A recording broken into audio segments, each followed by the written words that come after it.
El motiu de la vaga és que el decret llei de la reforma laboral és convertir a tota la població activa i passiva en esclaus. Tots els punts el que fan és posar en mans de l'empresari un esclau. És a dir, la gent no té cap possibilitat de res, ni de reclamar salari, ni la mobilitat geogràfica és absoluta, damunt tenen un any de prova, que a l'any de prova treballant al sou que vulguin donar-li le poden tirar al carrer sense cap dret i per tant, clar, estan hipotecant no sols el present sinó tot el futur, perquè no n'hi ha, la gent jove és impossible que algun dia tinga possibilitat de pensió perquè no van a cotitzar res per ells.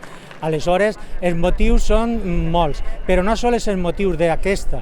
Ja van fer un el 29 de setembre i ja venim des del pacte de la Moncloa perdent drets els treballadors i les treballadores. I jo crec que tenim que fer un esforç per modificar aquesta dinàmica de que paguem sempre els mateixos.